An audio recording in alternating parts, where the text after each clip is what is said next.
अस्सलाम वालेकुम viewers, hope you are great. आज का हमारा टॉपिक बड़ा ज़बरदस्त है, how to build self confidence. ज़्यादातर नौजवान, even elderly and grown up people बहुत ज़्यादा परेशान होते हैं और सोचते हैं हमारे अंदर कॉन्फिडेंस, सेल्फ कॉन्फिडेंस नहीं, तो इस कॉन्फिडेंस को हम किस तरह से बढ़ाएं और बेहतर करें अपने आप को। तो अक्सर लोग ये सवाल पूछ रहे होते हैं कि कॉन्फिडेंस कैसे, सेल्फ कॉन्फिडेंस कैसे बढ़ाया जाए। कॉन्फिडेंस टैलेंट भी होता है, लोगों में स्किल्स होते हैं, मगर कॉन्फिडेंस नहीं होता। कॉन्फिडेंस का मतलब क्या है?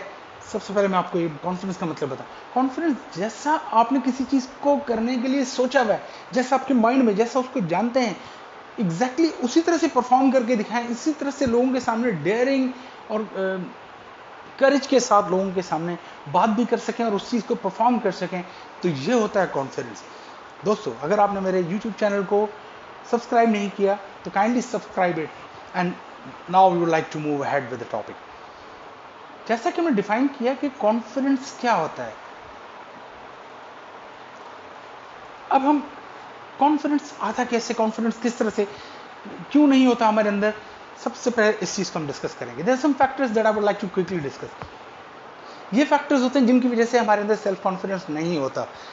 इन पे वर्किंग करेंगे तो हमारे अंदर सेल्फ कॉन्फिडेंस आ जाएगा और हम कोई भी चीज पूरे एतमाद तरीके से, जबरदस्त तरीके से कर सकते हैं। Number 1, fear of the non. अक्सर हमें, मिसाल तो एग्जाम्पल लेते हैं कि स्पीच की, हमने कोई स्पीच या प्रेजेंटेशन करनी है 20, 25, 30 लोगों के सामने। और उन लोगों में से जिन लोगों को हम जानते हैं, जो हमारे ऑफिसर्स होते हैं, सीनियर्स होते हैं, अक्सर तो जिनको हम जानते हैं और पता होता है बहुत हाई कैलिबर के लोग हैं, तो उनसे हम डरते हैं। ये डर हमें खाया जाता है कि यार उनके सामने हम कैसे परफॉर्म करेंगे, वो तो ज़्यादा टैलेंट है, ज़्यादा कॉम्पिटेंट है। तो भाई मैं कहता हूँ, जब आपको कोई अपॉर्चुनिटी मिली है, वही वक्त होता है, इन्हीं लोगों के, बड़े लोगों के सामने ही प्रूव करने का वही मौका होता है। तो अगर आप वहाँ डर गए तो आप कभी भी जिंदगी में ऊपर नहीं गए। जिंदगी में ऊपर जाने के लिए आपको फियर, जो the people whom you know you have to perform before them, उन लोगों के सामने ही परफॉर्म करना है। क्योंकि आपकी काबिलियत का, आपके टैलेंट का, जब आपके बड़ों को, आपके बॉसेस को, आपके हेड्स को, या जो भी लोग जिनसे आप स्केयर्ड हैं, जो हाई कैलिबर के लोग हैं, अगर उनके सामने परफॉर्म करेंगे तो 4 लोगों तक बात पहुंचेगी और आपकी सही तरह से अप्रिसिएशन होगी। तो यही हिम्मत पकड़नी होती है, यही तो सही मौका होता है। वो कहते हैं know the right moment strike when the iron is hot. यही वो टाइम होता है जहां जर्ब मारनी होती है। जब लोहा तप जाए, उस वक्त जर्ब लगाओ तो उसका असर होता है। तो ये लोहा तपा हुआ होता है, यही आपने करना होता है। ये सबसे इंपॉर्टेंट पॉइंट, कोई और मौका नहीं होता, यही सबसे अहम मौका होता है perform they. Number 2, fear of unknown. अब जिन लोगों को हम जानते नहीं है यार, कौन कौन होगा, नंबर 1। नंबर 2, वहाँ क्या होगा, क्या होने जा रहा है, कहीं मैं कंफ्यूज तो नहीं हो जाऊंगा, कहीं मैं भूल तो नहीं जाऊंगा, कहीं जो है मैं हेजिटेट तो नहीं करूंगा, कहीं सब गड़बड़ तो नहीं हो जाएगी। तो फियर ऑफ अननोन, ये हमारे अंदर, इसको एंजाइटी भी कहा जाता है। ये फिक्र, ये परेशानी कि कोई गड़बड़ ना हो जाए, पता नहीं क्या होगा, किस तरह से होगा, कैसे परफॉर्म करूंगा, मेरी प्रेजेंटेशन कैसी होगी, पसंद भी आएगी नहीं आएगी, इस तरह के हजारों सवाल हमारे जहन में दिन रात चल रहे होते हैं। और वो पूरा सिनेरियो, वो सीन सामने आ रहा होता है कि उस वक्त जब उनके सामने में होऊंगा तो क्या हो रहा होगा। तो उसको खत्म करने के लिए अगला स्टेप है हमारा फियर ऑफ नॉन अननोन। सबको लैक ऑफ प्रिपरेशन, हमारे अंदर तीसरी जो कमी होती है, लैक ऑफ प्रिपरेशन। जब हमारे अंदर, हम किसी टॉपिक पे प्रेजेंटेशन करने हैं, सबसे पहले तो उस पर जबरदस्त प्रिपरेशन करनी चाहिए। अगर हमने बड़ी जबरदस्त प्रिपरेशन उस पर कर ली, सही तैयारी हर एंगल से कर ली, तो फिर जो है हमें कोई मसला नहीं होगा। फियर ऑफ द अननोन खत्म हो जाएगा कि क्या होने जा रहा है, वो खत्म हो जाएगा। क्योंकि हमें पता होगा कि इसमें करना क्या क्या है। कम से कम टॉपिक्स, पॉइंट्स 3 से 4, मैक्सिमम 5 पॉइंट्स के ऊपर आप जो है उस प्रेजेंटेशन को तैयार करें और लोगों के सामने, ताकि आप कम बोलें मगर बड़ा अच्छा बोलें, विद एग्जांपल्स बोलें, एक्सप्लेन, डिफाइन करें, एग्जांपल दें, एक्सप्लेन करें और उसको फाइनली रीस्टेट करके क्लोज करें हर पॉइंट को। तो this is the best way कि आप जो है उसको डिफाइन करेंगे, एग्जांपल देंगे और आखिर में उसको एक्सप्लेन करके और फिर सम अप करेंगे इसको, हर पॉइंट को।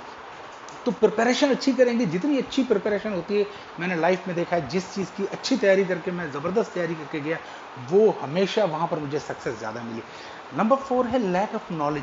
अगर आप में नॉलेज की कमी है तो भी आप घबराते हैं, आप परेशान होते हैं, आप में कॉन्फिडेंस नहीं होता।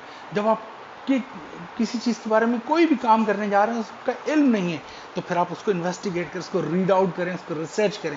रिसर्च करना बेहतरीन तरीका है। आजकल तो नेट है, नेट पे हर टॉपिक पे आपको इन्फॉर्मेशन मिल जाती है। इसके अलावा किसी एक्सपर्ट से उसके बारे में पूछें, कोई अच्छी बुक्स पूछें, उन बुक्स को आप पढ़ें। जितना अच्छी बुक्स और अच्छे मटेरियल को आप स्टडी करेंगे, जो वेरीफाइड कंफर्म्ड रिसर्च होती है, नेट पे तो कोई सही कोई गलत वेबसाइट भी मिल जाती है, मगर बुक्स जो हैं, जो इंटरनेशनल बेस्ट सेलर बुक्स हैं, अगर वो बुक्स आप किसी से रिकमेंड करवा के पढ़ते हैं, तो उस टॉपिक्स पे जिस पे आपने बात करनी है उस पर जितना ज़्यादा नॉलेज, जितना रीड करेंगे, उतना आप ज़बरदस्त तरीके से वहाँ प्रेजेंटेशन दे पाएंगे, उतना ही ज़्यादा सक्सेस आपको मिलेगा, उतना बेहतरीन रिस्पॉन्स मिलता है इंसान को। तो नॉलेज अपना बढ़ाएं। नॉलेज कम होगा, आप में कॉन्फिडेंस कभी भी नहीं आएगा। नॉलेज बेस्ट वे है, न्यू इन्फॉर्मेशन, तरीक़ेकार, बात किस तरह लोगों ने किस किस सिचुएशन में किस तरह से ओवरकम किया किसी प्रॉब्लम को, किसी मसले, जिस मसले पे, जिस बात पे, जिस काम पे, जिस टास्क पे आप प्रेजेंटेशन देने जा रहे हैं, उस पर कई लोगों की पहले प्रेजेंटेशन होंगी, वो सुने आप। उसके अलावा जो है अपने आप को अपडेट करें, उसके बारे में जितनी इंफॉर्मेशन, नॉलेज आप हासिल कर सकते हैं वो आप करें। तो नॉलेज अपनी बढ़ाएं, ठीक है। नॉलेज बढ़ाने के साथ साथ नॉलेज आप में आ गई, मगर अभी भी जो है लैक ऑफ प्रैक्टिस, क्योंकि आपने कभी, you have never been to such a situation where you have to present before lot of people. So what you are suppose to do, जो आपने करना है, आप रिहर्सल करें, प्रैक्टिस करें। 4 दोस्तों को बिठा के, जिनके सामने आप जो है वो बार बार भले गलती कर रहे हो, आप रिहर्सल उनके सामने वही चीज़ प्रैक्टिस करें जो प्रेजेंटेशन आपने एग्जैक्टली वहाँ देनी है, as it is, formal style में जाके उनके सामने प्रेजेंटेशन। तो आप में जो खदोखाल जो प्रॉब्लम्स होंगे, जो जहाँ आप में मिस्टेक्स हो रही होंगी, वो आपके सामने हाईलाइट हो जाएंगे। आपके दोस्त, आपके घर वाले आपको बता सकते हैं कि नहीं, इसको इस तरह से बेहतर करो, इस तरह से बेहतर करो। सो रिहर्सल इज़ वेरी इंपॉर्टेंट। 2-3 दफ़ा रिहर्सल लाजमी होता है। 3 दफ़ा अगर आप रिहर्सल, इससे ज़्यादा रिहर्सल ना करें, 2 से 3 दफ़ा आपने रिहर्सल किया किसी चीज़ को, तो आप में कॉन्फिडेंस आ जाता है, आप बहुत अच्छे तरीके से उस चीज़ को कर सकते हैं। लैक ऑफ एक्सपीरियंस, जब हमने कोई चीज़ पहले ज़िंदगी में कभी की नहीं, तो हमें उस चीज़ से खौफ होता है, फियर आ रहा होता है, स्टेज पे गए नहीं कभी। तो जो चीज़ आप जिससे डरते हैं, क्या कहा जाता है, उसको बार बार जान ना चाहते हुए भी जानबूझकर उस चीज़ को करने की कोशिश करें। अगर आपको पानी में तैरने से डर लगता है, तो पानी में किसी अच्छे जो है स्विमर के साथ जाएं, जो ट्रेनर हो स्विमिंग का, उससे से जाएं और उतरें पानी में। उतरेंगे जब तक नहीं, 1 दफ़ा 2-4 दफ़ा आपका खौफ होता है। अगर आपको बाइक राइडिंग से डर लगता है, ड्राइविंग से डर लगता है, तो आप जब तक किसी एक्सपर्ट के साथ बैठ के 1-2 दफ़ा उतरेंगे नहीं, बैठेंगे नहीं गाड़ी पे, ड्राइविंग सीट पे बैठेंगे नहीं, आपका खौफ खत्म नहीं होगा। तो लैक ऑफ एक्सपीरियंस, 2-3 दफ़ा जो चीज़ आप कर लेते हैं, तो खुद ब खुद उसका कॉन्फिडेंस आप में आ जाता है। कॉन्फिडेंस कोई बड़ी बात नहीं है। कोई चीज़ आपने कभी ट्राई नहीं की, you have never tried it before, that's why you are shivering. इसी वजह से आप कांप रहे हैं, डर रहे हैं। आप उसको 1-2 दफ़ा करें और फिर देखें, आप भले उसमें नाकामी हो, दोबारा उससे स्टिमुलेशन लेके और उससे सबक सीख के आगे बढ़ें। Number 7, lack of exposure opportunities. अक्सर ये होता है कि हमें अपॉर्चुनिटीज़ नहीं दी जाती, हमें आगे नहीं रखा जाता, हमें उस खास सिचुएशन में एक्सपोज हम नहीं हुए होते। वो किसी वजह से, कंफर्ट जोन की वजह से, हमारी अपनी वजह से, अपनी कोताही की वजह से भी हो सकता है, हमारी अपनी सुस्ती की वजह से, या फिर जैसे पेरेंट्स अपने बच्चों को एक्सपोज नहीं करते कोई खतरे या किसी मसले की तरफ, किसी डिफ़िकल्टी में डालने की कोशिश नहीं करते, कोई अपॉर्चुनिटी आती है उसमें नहीं उसको आगे करते। तो वो जो हम लैक ऑफ एक्सपोजर है, हम एक्सपोज नहीं कर रहे होते अपने एम्प्लॉयज़ को, अपने लोगों को, अपने बच्चों को, तो उसकी वजह से उनमें सेल्फ कॉन्फिडेंस की कमी आ जाती है। आप कोशिश करें बच्चों को कोई डिफ़िकल्ट चीज़ें या कोई एडवेंचरस चीज़ें या ऐसी चीज़ें जो बहुत ज़रूरी है उनकी प्रैक्टिकल लाइफ में आगे आने वाली ज़िंदगी में, तो ऐसी चीज़ें उनको खुद से अगर करने की कोशिश कर रहे हैं, करने दें, उनको एक्सपोज करें, थोड़ा हाथ पीछे खींचते। हर वक्त एक्स्ट्रा सपोर्ट जो है वो भी बंदे में कॉन्फिडेंस, सेल्फ कॉन्फिडेंस कम कर देती है।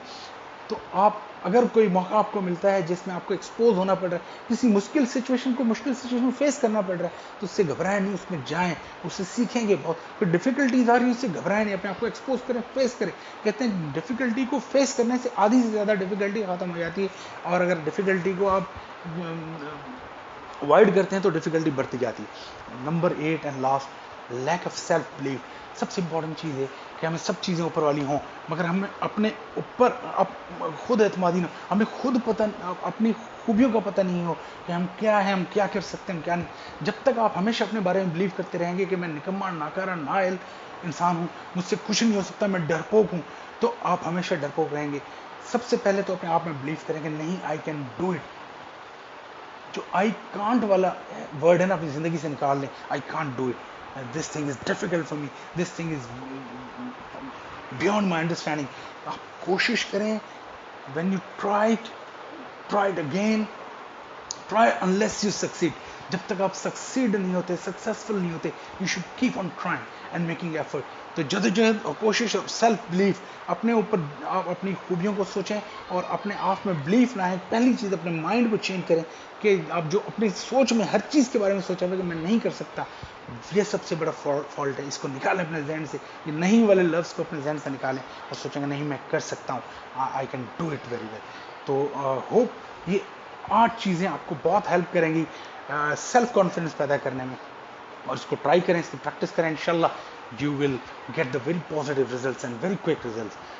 Thank you very much, hope you have enjoyed this video, and if you enjoyed it, you will definitely give me many more subscribers. Thank you very much, all the friends.